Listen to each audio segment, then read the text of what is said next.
वन्देऽहं श्रीगुरुं श्रीयुतापदकमलं श्रीगुरून् वैष्णवांश्च श्रीरूपां साग्रजातं सहगणरघुनाथान्वितां तं सजीवं साद्वैतं सावधूतं परिजनसहितं कृष्णचैतन्यदेवं श्रीराधा कृष्णपादान् सहगणा ललिता श्रीविशाखान्वितांश्च ॐ ज्ञानाञ्जनशलाकया चक्षुरुन्मिलितं येन तस्मै श्रीगुरवे नमः। नमामि विष्णुपादाय कृष्णप्रेष्ठाय भूतले श्रीमते भक्तिसिद्धान्तसरस्वतीति नामिने। वाञ्छाकल्पतरुभ्यश्च कृपासिन्धुभ्येव च पतितानां पावनेभ्यो वैष्णवेभ्यो नमो नमः। श्रीकृष्ण चैतन्य प्रभु नित्यानन्द श्री अद्वैत गदाधर शिवासादि श्री गौरभक्तवृन्द। हरे कृष्ण कृष्ण कृष्ण हरे हरे, हरे राम राम राम हरे हरे।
প্রথম অধ্যায়ের নাম প্রথম অধ্যায় হলো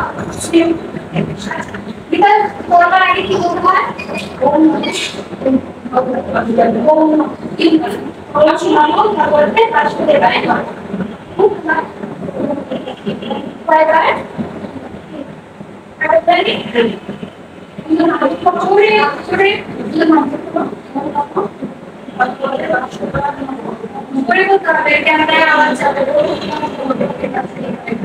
ओम नमो भगवते वासुदेवाय नमः। ओम नमो भगवते वासुदेवाय नमः। এখন বলবো শ্রীমদ্ ভগবদ গীতা প্রথম অধ্যায়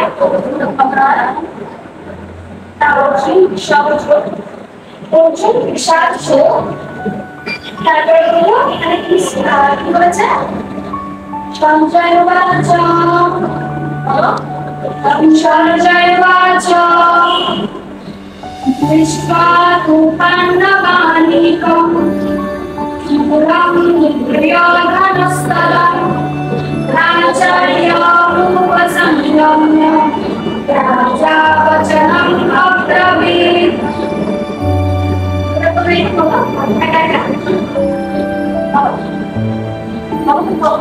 সঞ্জয় বাচ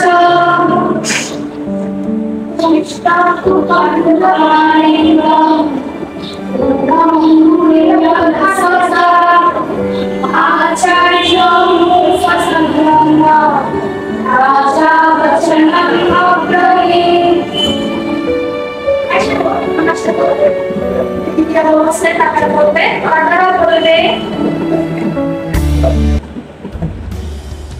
Vishvarupannavanivam Ram Duryodhanastada Ram Duryodhanastada आचार्यं उपसंयम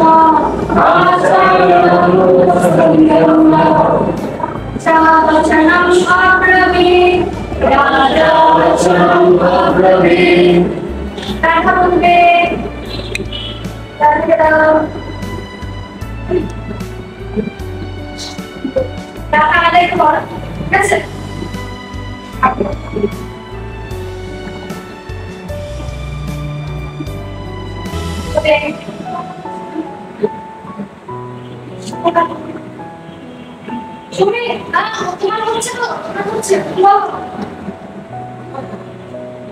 संगल्वाच दृष्टा कुपानुवाणीकम् दुर्गं दुर्यधनसः आचार्यं उपसंयम राजा वचनम् अब्रवीत्।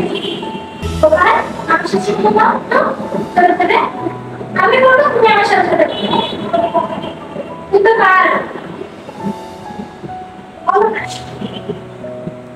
নিষ্পাতু পাণ্ডবাণিকম তুমি নিষ্পাতু পাণ্ডবাণিকম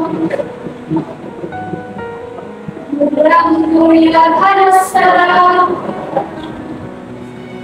आचार्यं उपसंयम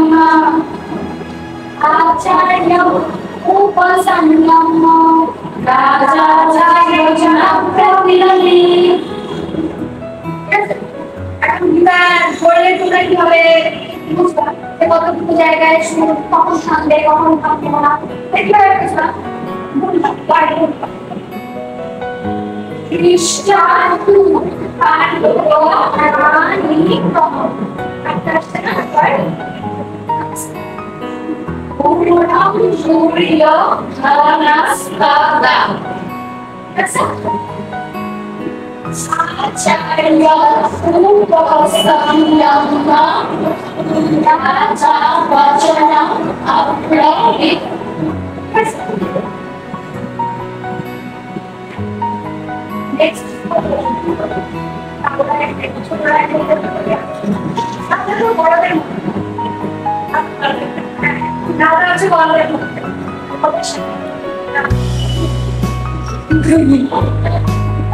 Show me Monanica.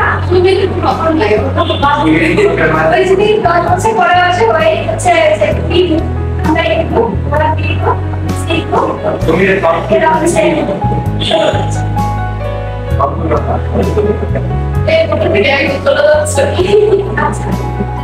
ঠিক আছে সবাই আমাদের শুনতে গেছিল তো সবাই বলছে আমরা একটা কাপড় চাই বলে আসলে আসবে ওই আসলে আসবে তাহলে আসবে না শুনবাকি সমীর অনামিকা তারপর অর্ঘ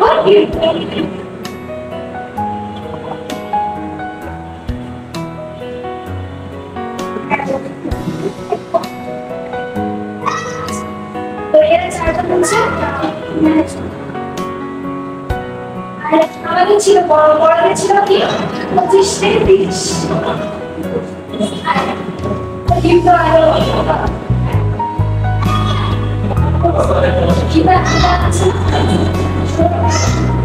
সবাই আসে 25 থেকে 26 থেকে 26 থেকে 30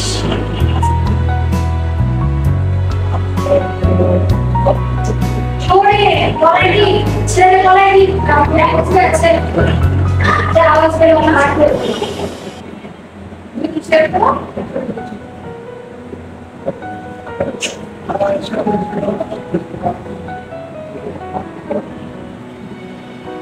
কি বুঝে আসছে ওরে কি শুরু করছিস জোরে কর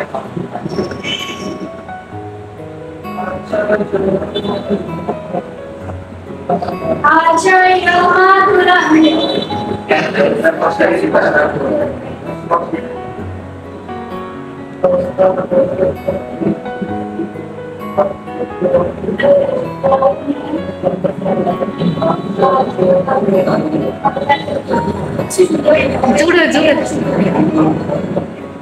ओम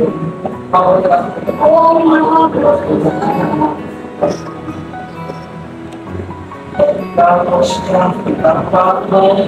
तत्प्रवश्यास्थितं पार्थो पितृनाथो पितामहः आचार्यान् मातुलं भर्तॄन् पुत्रान् शकींस्तथा शशुरान् शूरैश्चैव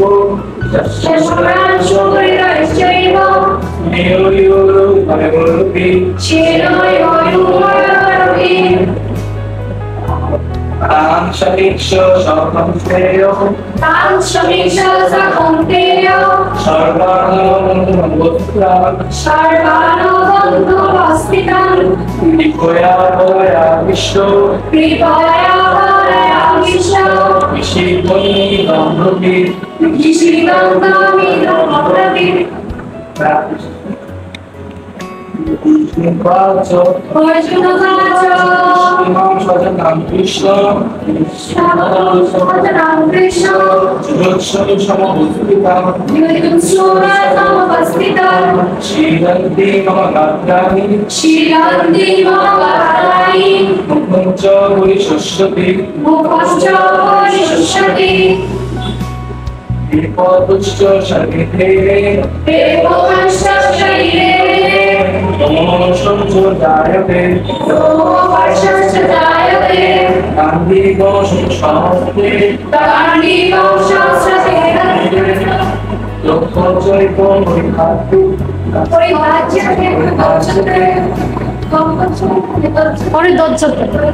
निमित्तानि च पश्यामि विपरीतानि केशव গোপাল 26 থেকে 30 পর্যন্ত বাংলা নাটক ঠিক আছে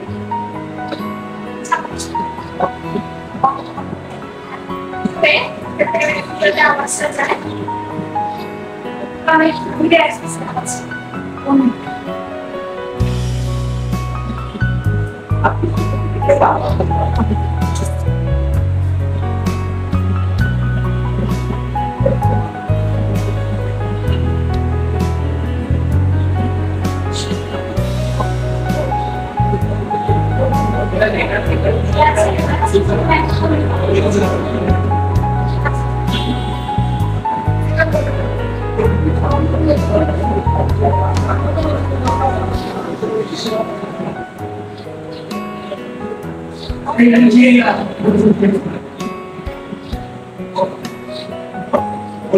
অর্জুন সেই স্থানে অবস্থিত উভয় সৈন্যদলের মধ্যে পিতামহ গুরু তার পুত্র দাদা শ্বশুর বাহাদুর ও সুহৃদকে দেখলেন। সেই সকল আত্মীয় স্বজন বন্ধু বান্ধবকে ছুটি খেতে অবলোকন করিয়া করুণায় মন করিয়া তখন তিনি দুঃখিত হইয়া বললেন,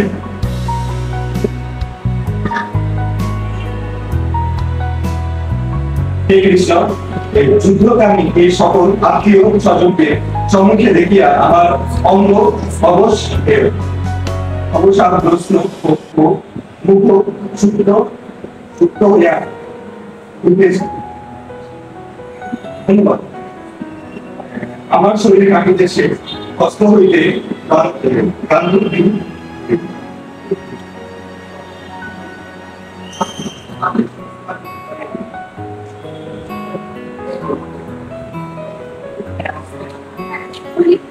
চিন্তা করতেছি এবং বারবার বদ্ধ হয়ে গান্ধীর স্থলিত মানে হচ্ছে ভূমিতে পড়ে গেছে। আচ্ছা এখানে বুঝাচ্ছে যে গান্ধী একটা পড়ে যাচ্ছে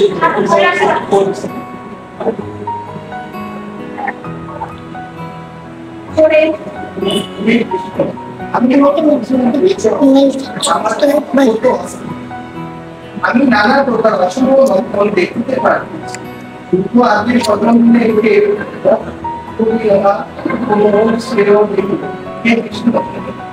জানি না রাজ্য চাই না থাকবো চাই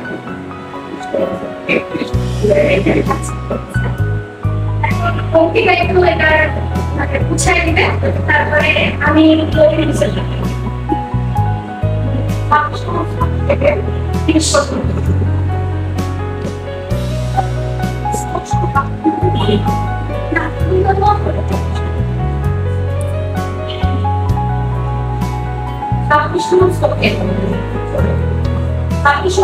বলা হয়েছে যে অর্জুন খুব হয় সৈন্যদলের মধ্যে যখন ভগবান শ্রীকৃষ্ণ অর্জুনের লক্ষ্য স্থাপন করেছেন তখন অর্জুন দেখতে পাচ্ছেন তার আত্মীয় পরিজনদের, তার ব্যক্তিগত পিতামহ, তারপর আরো যারা রয়েছে তাদের নিজ সদস্যদের, তার বন্ধু, তারপর তার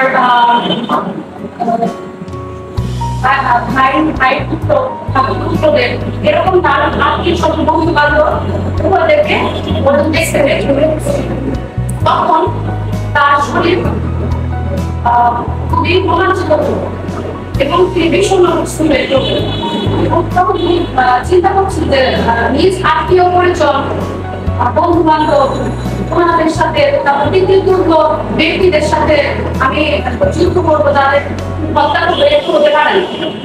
তো সে তখন খুবই তার শরীর অবস্থা খুবই খারাপ হয়ে গেল, তখন তার হাত থেকে তিনি এইগুলো ভাবতে ভাবতে তার পুরো শুষ্ক হয়ে গেল এবং তার হাত থেকে তার গান্ধী পুত্র বসে পড়তে লাগলো। তারপর তিনি 30 নং শ্লোকে বলেছেন যে নচ শব্দম মেদস্তুতম ভবতীবচ মে মনঃ নিমিত্তানি চ পশ্যামি বিপরীতানি কেশব। আমার আর অবস্থান করিবার সামর্থ্য নাই, চিত্ত উদ্ভ্রান্ত হইতেছে, হে কেশব আমি কেবল বিপরীত ভাব বিশিষ্ট দুর্নিমিত্ত সকল নিরীক্ষণ করিতেছি। তখন শ্রীকৃষ্ণ পর্যন্ত বলছেন যে এরকম ভাব করছেন যে তিনি তার আত্মীয় স্বজন, তার প্রিয়জনদের সাথে তিনি যুদ্ধ করতে সক্ষম না, তিনি এই যুদ্ধ পরিত্যাগ করতে চান। তো আমরা তখন 26 নং শ্লোক থেকে 30 নং শ্লোকের মধ্যে আমরা মানে এগুলো দেখতে পাচ্ছি।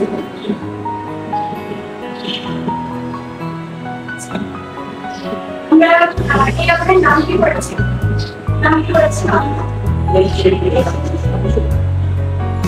আমরা ফার্স্টে যুক্তরাষ্ট্র দ্বারা আমাদের নিজেদেরকে যাচাই করলাম যে আমরা আসলে যুক্তরাষ্ট্র কি বলছি, আমরা মায়াবতী তাকে ভগবানের চরণে নিবেদিত ভগবানের ভক্ত এবং মায়া মুক্তি ছিল যুক্তরাষ্ট্র দ্বারা তারপরে তারপর পুরো পক্ষে আমরা কি দেখলাম যে প্রথম পক্ষে যারা আছে তারা বিষয় সংগ্রহের জন্য মানে তাদের মন মস্তিষ্ক সমস্ত কিছু বিষয়ে আর কাণ্ডকের পক্ষে যারা আছে তারা কেবলমাত্র ধর্ম যুদ্ধ করবার জন্য আমরা তখন নিজেদেরকে বুঝতে পারলাম যে আমাদের চিন্তাধারা এখন যে হচ্ছে মায়া মুক্ত জীবন। ভগবানের সান্নিধ্যে সবসময় থাকতে বলছে। ভগবানের সান্নিধ্যে থাকলে কোনো মায়ার বস্তু তাকে ছুটে পায়। এইখানে হচ্ছে কথা। তাহলে কেন অর্জুনের মনে বিষাদটা হলো? কেন অর্জুন মায়াবদ্ধ জীবনের মধ্যে আচরণ করতে লাগলো?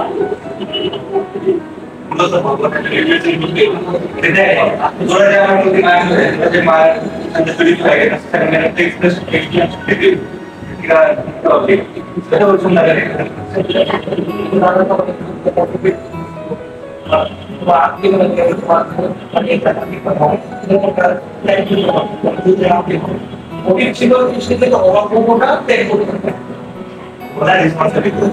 কথা কি কি বলেছে?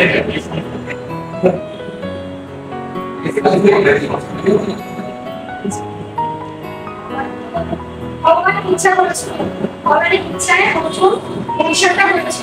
অর্জুন আমার ভগবানের ইচ্ছায় বিষয়টা হয়, তাতে অর্জুন কোশ্চেন করতে হয় এরকম ভাবে যাতে আমরা জগতের যে জীবগুলো আছে আমরা যখন বুঝতে পারি যে আমরা আমাদের মনে যে কোশ্চেনগুলো থাকতে পারে এটাই ভগবান অর্জুনের দ্বারা প্রকাশিত হয়েছে। অর্জুনের মনে এই বিষয়গুলো প্রথম শ্লোক প্রথম দুইটা শ্লোকে যখন আমরা আলোচনা করছিলাম তখন কি বলেছে যে শুধু অর্জুন কি তখন ওখানে কিন্তু ধৃতরাষ্ট্র শুনছে যারা সাধনা করছে এবং যারা সাধনা করছে উভয় পক্ষকে ভগবান জ্ঞান প্রদান করেছে। কারণ ভজন পথে যারা আছে তাদেরও ভজন পথের প্রত্যেকটা জায়গায় বাধা আছে। সেই বাধাগুলোকে অতিক্রম করবার শক্তি যদি সামর্থ্য যদি না থাকে তাহলে তারাও মানে ভজন পথে ছোট হয়ে ভজন পথে ছোট হয়ে যায়। কিন্তু যারা ভজন পথে আছে তাদেরকে বাঁচানোর জন্য ভগবান নিজে তাদের দায়িত্ব নিয়েছে। অর্জুনকে দিয়ে বোঝাচ্ছে যে আমার ভক্ত যখন রোগে পড়ছে আমি তখন তাকে ওখান থেকে বের করছি। আর পরোক্ষভাবে যারা ভগবানের জন্য শরণাগত ভাবে তাদের পরোক্ষভাবে ভগবান বের করে। তো এখানে অর্জুনের যে বিষাদ জমিয়ে পড়েছে, বিষাদ হচ্ছে কি তোমার মনে হতে পারে যে এটাকে মোহ কেন করছে, এটাকে তো করতে পারতো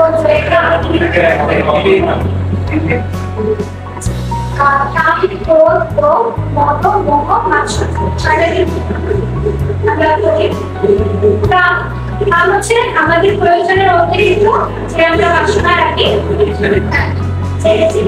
আমরা চাই সেটা হচ্ছে না।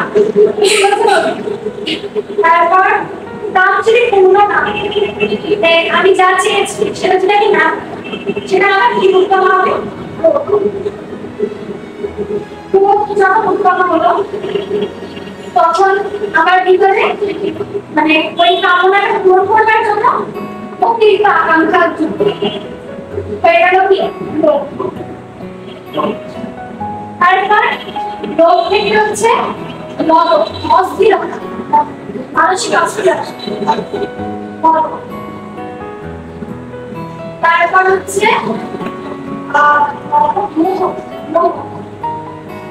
যখন তুমি মানে কোনোভাবে কোনো চেষ্টা করো যদি কোনো কিছু না পাও তখন তোমার আসক্তি এতটা গুরুতর হয় যে তোমার বিবেক কাজ করা হয়। ওই পর্যায়ে হচ্ছে না।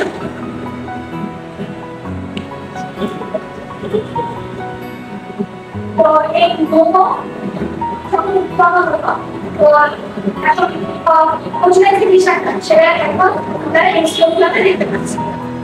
কিছুক্ষণ আগে পর্যন্ত অর্জুন বলেছিল যে কার আছে দেখে, এখন অর্জুন দেখে বলছে আমার হাতে গান্ধীর থাকছে বিষাদের রহস্য আছে। এতক্ষণ তো মনে মনে একটা বিষাদ ছিল কিন্তু এই বিষাদটা এখন সকলের সামনে চলে আসলো। সকলের চোখের সামনে চলে আসলো গান্ধীর ধরে রাখতে পারছে না, তার চোখে শুধু বিপরীত দৃশ্য দেখা যাচ্ছে। তখন ভগবানকে নানান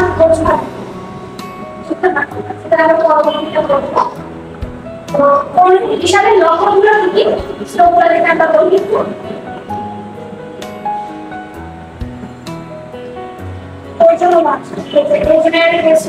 সমস্ত থেকে অর্জুনা কি বলছে হিসাবে লক্ষণগুলো বলছে দৃষ্টের মান সজনা কৃষ্ণ বিদ্যুৎ সমস্ত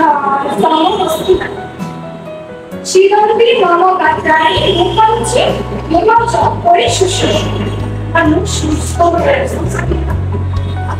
দেবু বৈষ্ণ শরীরে রোগ অস্বস্য জায়তে গান্ডিবং সহস্রতে হস্ত কর্ম চৈব পরিপঞ্চন অর্জুন বলেন হে কৃষ্ণ এই স্বজনভাবকে সুধাবিলাসে সম্যক অবস্থিত দেখিয়া আমার অমঙ্গল সকল অবসন্ন ও মুখ পরিশুষ্ক হইতেছে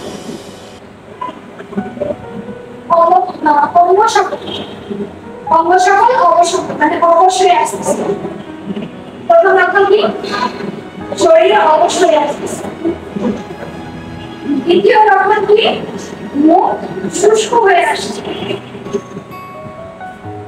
মুখটা শুকিয়ে আসছে তারপর অর্জুন কি বলছে আমার শরীরে রোমাঞ্চ ও বন্দি হচ্ছে শরীর কাঁপছে আর শরীরে টাকা দিয়ে এক সময় এখন একটা অবস্থিততা আছে শরীরে টাকা দিয়ে ওটা বিষয়ে একটা তারপর হস্ত হইতে গান্ডীব পূর্ণ বসিয়া পড়িতেছে এবং করতে কি ইচ্ছা শরীরে চলে যাচ্ছে গরম লাগছে এগুলো হচ্ছে অর্জুনের বিষয় তবে মজার বিষয় কি প্রথম অধ্যায়টা বলছে না যে অর্জুন বিষাচ্ছ এখানে বিষাকটা যোগ কিন্তু হচ্ছে দ্বিতীয়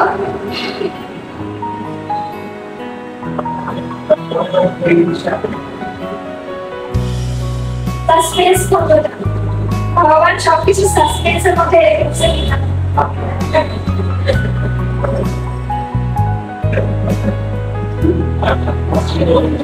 আজকে যেহেতু এতটুকুই পরবর্তীতে মাফ করে দিন